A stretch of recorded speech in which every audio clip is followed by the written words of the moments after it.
Tous les préparateurs mentaux veulent coacher le mental des athlètes et être magnifiquement payés pour ça. Mais qui peut vraiment le faire ? Avoir un diplôme est au mieux utile, mais jamais suffisant pour accompagner les sportifs de ses rêves. Bienvenue sur Business Infini, le podcast pour développer une entreprise tellement épanouissante et solide que tu auras envie de travailler dedans toute ta vie.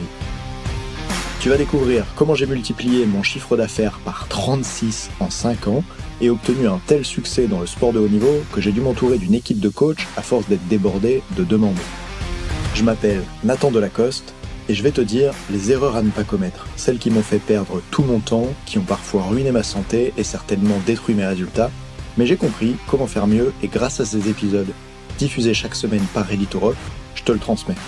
On dit que la compétition ça se joue dans la tête, je vais te montrer que l'entrepreneuriat aussi. Bonne écoute de Business Infini. Comment faire quand la personne te demande ton prix ? Est-ce que tu lui donnes pas ? Et quels sont les enjeux qu'il y a derrière tout ça ? C'est ce qu'on va voir dans le 5e épisode de Business Infini. Bienvenue. Je sors juste d'une conversation avec une préparatrice mentale que j'accompagne à développer son business.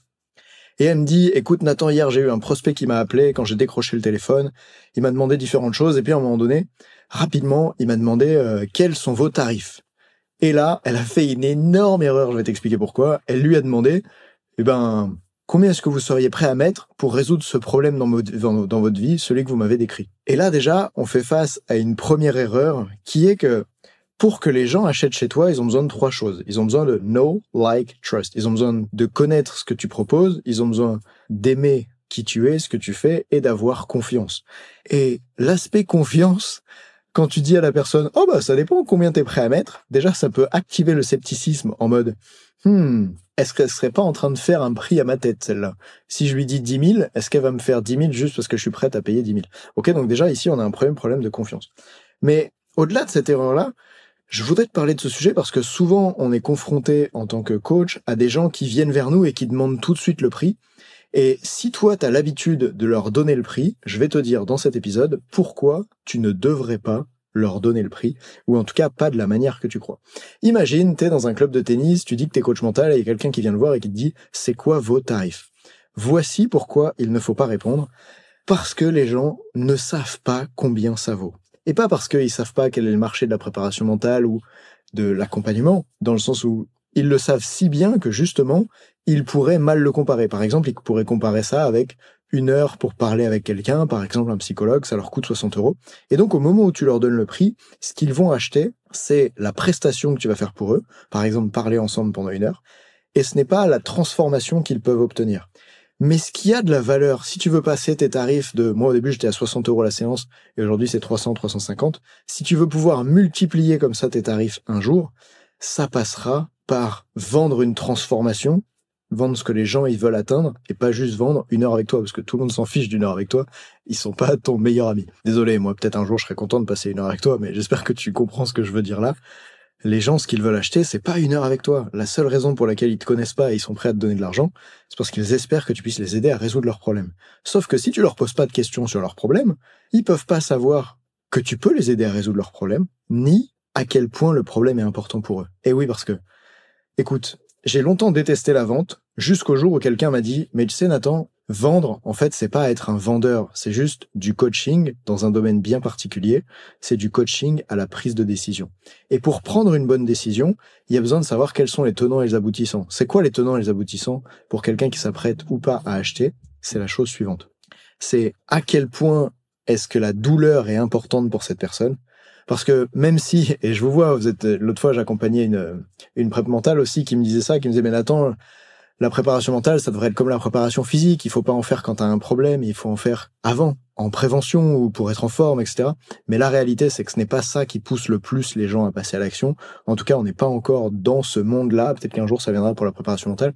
Mais aujourd'hui, ce qui amène le plus de nouveaux clients et de gens qui veulent découvrir la préparation mentale, c'est le fait d'avoir un problème. Et donc, toi, c'est ton rôle d'apprendre à bien faire ça. Je vais pas le faire dans le podcast, mais je te donne juste la prise de conscience. Ton rôle en tant que coach/vendeur, c'est d'apprendre à la personne à bien comprendre la douleur qu'elle a, à voir la profondeur de cette douleur et l'étendue de cette douleur. En gros, à comprendre en quoi est-ce que le problème qu'elle a est vraiment un problème pour elle. Je te donne un exemple. Pour un athlète qui stresse en compétition en ce moment, ça c'est déjà une douleur parce que c'est désagréable, peut-être qu'il vomit le matin, il prend moins de plaisir, etc. Mais C'est encore plus un problème quand tu l'aides à voir que si il ne change pas, alors il va rater toutes ses compétitions de la saison, comme les précédentes qu'il a eues avant de venir te voir, et s'il les rate, alors il sera éliminé de l'équipe de France, ou alors il ne pourra pas se qualifier pour aller en Pôle France s'il voulait aller au niveau supérieur, ou il sera pas sélectionné en Coupe du Monde, etc. Notre rôle, c'est aussi d'aider les gens non pas à être là maintenant, mais à aller se projeter vers le futur. Et si tu es un bon prep mental, eh bien tu sauras faire ça presque facilement une fois que tu auras les bonnes techniques, qui est comment est-ce que j'aide la personne à aller voir le futur qu'elle pourrait avoir si rien ne change. Et donc, ça va créer un vrai changement pour la personne, parce que si elle a conscience de à quel point le truc est un problème pour elle, bah d'un coup, ça vaut beaucoup plus cher de le résoudre. Parce que si t'as pas de problème, t'es pas prêt à payer pour le résoudre. D'ailleurs, preuve de ça, quand ils ont vendu le dentifrice au début dans les années 20, la manière dont ils vendaient le dentifrice, c'était brossez-vous les dents, comme ça, dans 40 ans, vous aurez encore des dents en bonne santé. Et ça ne marchait pas. Ce qui a marché, c'était d'appuyer sur le truc de maintenant, c'était l'haleine. Ils ont réussi à montrer qu'avec le dentifrice, les gens allaient changer d'haleine, résoudre le problème d'haleine qu'ils avaient maintenant. Et pour ça, ils ont mis un peu de choses dans le dentifrice pour que ça pique dans la bouche. Et hop, les gens ont compris que ça allait résoudre leurs problèmes maintenant. Donc j'espère que tu comprends, à quel point cet aspect douleur, représentation du problème, elle est importante. Et quand la personne, elle t'appelle, eh ben, elle n'a pas la meilleure représentation possible de son problème parce qu'elle n'a pas quelqu'un qui l'a accompagné à découvrir son problème en profondeur. Peut-être que ce que je te dis maintenant, ça te paraît un peu vague si t'as pas suivi de formation avec moi sur le closing, mais je veux dire que quand j'ai appris ces méthodes-là, quand j'ai appris à poser les bonnes questions pour que les gens se rendent compte de leurs problèmes, ça a tout changé dans mon business, et notamment le prix auquel j'ai pu vendre. Et puis la deuxième chose, c'est que la personne, elle ne connaît pas vraiment qu'est-ce qu'elle veut atteindre. Tu sais, quand tu lui poseras des questions sur son objectif, sur ce qu'elle souhaite vraiment accomplir, la situation qu'elle a envie d'atteindre, l'état désiré, comme on l'appelle en coaching, eh bien d'un coup, quand elle aura de la clarté là-dessus, c'est pareil. À ce moment-là, ta prestation, elle a plus de valeur. Parce que si ta prestation, c'est ce qui lui permet de passer de la douleur, qu'on a bien définie, à la vision, à l'objectif qu'elle veut atteindre, 2, si cette douleur est très claire et que cet objectif est très compelling et très excitant, on a envie de l'atteindre, bah d'un coup, le bateau qui me permet de passer de l'un à l'autre, il a plus de valeur. Et ce bateau-là, c'est ta prestation, c'est ton accompagnement.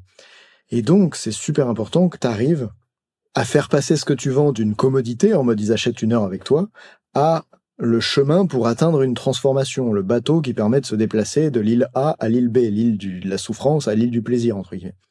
Et si tu donnes ton tarif au moment où la personne t'appelle, elle dit « Bonjour, c'est quoi vos tarifs ?» Eh bien, à ce moment-là, tu lui réponds sans avoir travaillé sur 1, avec elle la douleur, et 2, l'objectif. Voilà pourquoi ça ne va pas. Alors, dans la suite de ce podcast, je vais te dire qu'est-ce que tu devrais faire à la place. Et si tu écoutes ce que je dis et que tu l'appliques, franchement, tu vas gagner plus d'argent et où tu vas travailler avec plus de clients et plus de gens cool qui, au début, t'auraient dit « Ah bah non, je travaille pas avec toi », mais en fait, veulent le faire. Bah oui, parce que c'est ça dont on est en train de parler maintenant. C'est que si tu donnes le prix aux gens, tu te bases sur la compréhension que eux-mêmes ils ont de leur douleur et de leur objectif, et donc il y a une plus grande partie de gens qui ne voudront pas travailler avec toi que si tu le faisais pour des gens avec qui tu as creusé ces sujets-là. Alors, il y a, avant d'aller plus loin, une situation dans laquelle tu devrais donner tes tarifs tout de suite. Eh bien, c'est si tu es complètement débordé et que tu veux être sûr de dédier ton temps en appel ou en rendez-vous gratuit, appelle ça comme tu veux, avec des gens qui sont déjà prêts à mettre l'argent. C'est ce qu'on a dû faire dans mon équipe au bout d'un moment quand on a eu trop de clients, trop de demandes. Eh bien, on disait tout simplement immédiatement les prix avant de pouvoir parler avec les gens. Comme ça, s'ils étaient pas du tout intéressés pour ces prix-là, eh bien, au moins, entre guillemets, on perdait pas de temps à aller en rendez-vous avec eux. Mais c'est dommage, puisqu'il y a toute une partie des gens avec qui, si on prenait le temps d'aller en rendez-vous, un prix qui au début leur paraît beaucoup trop grand, d'un coup devient tout à fait acceptable, puisque la valeur perçue est plus grande.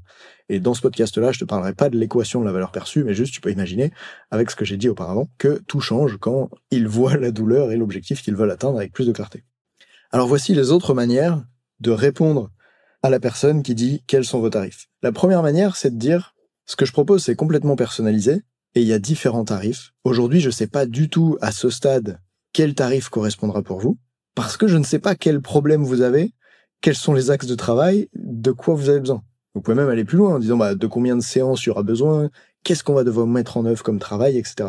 Pour aider en fait la personne à comprendre que comme c'est adapté pour elle, si vous ne savez pas ce dont elle a besoin, vous pouvez tout simplement pas lui donner le tarif. Ok ? Donc ça, c'est la première chose que vous pouvez faire. Et ce que je remarque, c'est qu'avec une grande partie des gens, d'un coup, ils comprennent et disent « Ah bah oui, c'est vrai. Bon, c'est d'accord pour qu'on ait d'abord un rendez-vous que je t'invite à faire gratuit, dans lequel vous allez échanger ensemble sur ces problématiques justement, et à la fin de ce rendez-vous-là, il y aura une proposition de ta part avec un tarif et une structure d'accompagnement en fait, une offre, un nombre de séances, etc. Donc voici la première réponse que tu pourrais donner, et que je donne en fait dans quasiment tous les cas. Là, à ce moment-là, la personne, elle pourrait dire « Bah oui, mais je veux quand même savoir vos tarifs, donnez-moi une fourchette, par exemple. » Et soit elle te demande ça, soit elle te le demande pas, mais tu veux le faire toi-même, j'utilise aussi la technique de la fourchette. Voici comment je travaille. Imagine quel est le prix le plus bas chez toi et le prix le plus élevé. Tu vois, nous, chez Ready to Rock, pour l'accompagnement des sportifs, le plus bas, c'est 480 €, le plus haut, c'est 6 000. Et donc, quand la personne, elle me dit quels sont vos tarifs, je pourrais lui répondre, bah alors, nous, dans ce qu'on propose, il y a différents tarifs qui sont personnalisés par rapport à ce dont elle a besoin la personne, les axes de travail qu'il y a à mettre en place.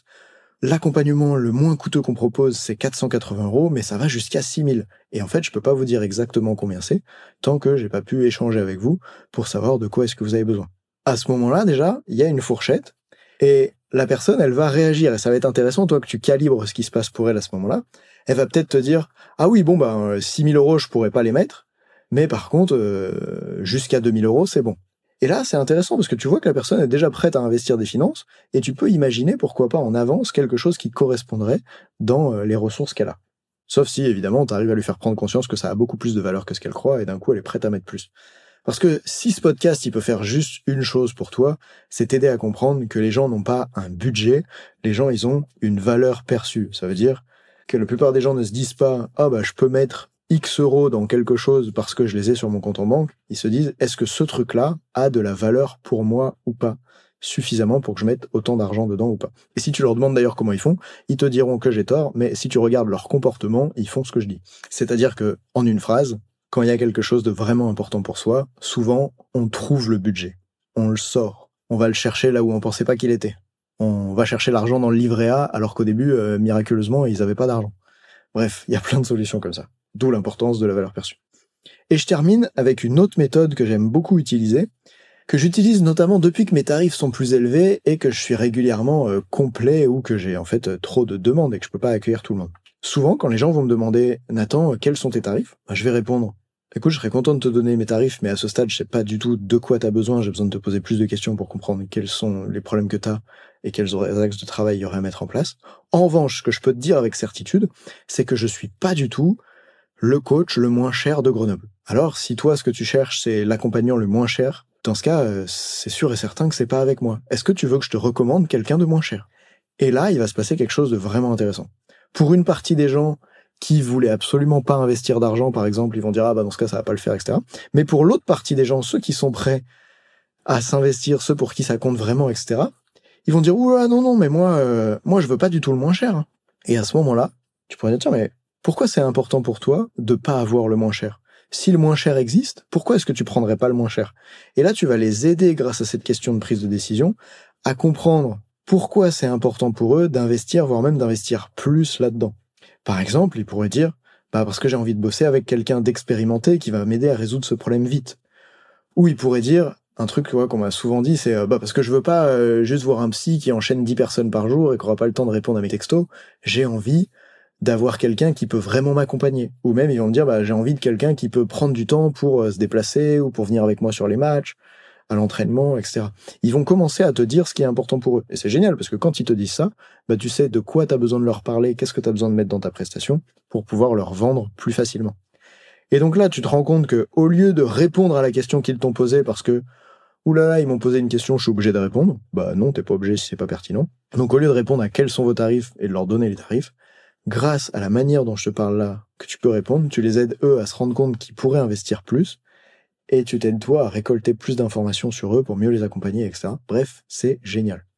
Alors, si je synthétise un petit peu à la fin de cet épisode les différentes choses qu'on a vues, le premier, c'est attention à comment tu rétorques, puisque tu veux garder le lien de confiance. Le pire qui pourrait se passer, c'est de dire combien vous êtes prêt à mettre là-dedans, ou de dire non, je vous donne pas mes tarifs, sur un ton un peu... Et là, tu vas casser le lien de confiance, et ça, c'est le pire qui pourrait arriver. Il vaudrait mieux que tu donnes tes tarifs que de casser le lien de confiance. Mais je crois qu'il est possible de ne pas donner tes tarifs d'une manière qui renforce la confiance. Par exemple, souviens-toi de la dernière manière que j'ai présentée, en mode « je sais pas combien ça va coûter pour toi, par contre, ce qui est sûr, c'est qu'avec moi, ce sera pas du tout le moins cher, parce que je suis pas du tout parmi les personnes les moins chères. » Imagine à quel point ça renforce la confiance. Quand t'appelles quelqu'un au téléphone et qu'il te dit directement, écoute, tu sais, je suis pas du tout le moins cher. Tu vois ce que ça crée là pour la confiance? Donc ça, c'est vraiment un truc que j'aimerais que tu retiennes. Et les autres méthodes qu'on a vues ensemble, c'est celle de la fourchette, et c'est celle tout simplement de s'arrêter à « je sais pas de quoi t'as besoin, je te dirai le tarif avec plaisir dès qu'on aura identifié de quoi t'as besoin ». Voilà, j'espère que c'était clair. N'hésite pas à m'écrire sur Instagram ou sur nathan@readytorock.fr pour me dire à quel point ça t'aide, ça t'a plu, ou même m'envoyer un message en me disant « Nathan, j'ai gagné plus d'argent grâce à toi et ton podcast gratuit parce que j'ai appliqué ce que t'as dit ». Je crois vraiment que si tu appliques ce que j'ai dit dans cet épisode, tu peux closer plus de deals, tu peux faire plus de ventes qu'auparavant, parce que toute une partie des gens qui auraient dit non à ton tarif initialement, d'un coup, seront prêts à dire oui. Et je terminerai là-dessus.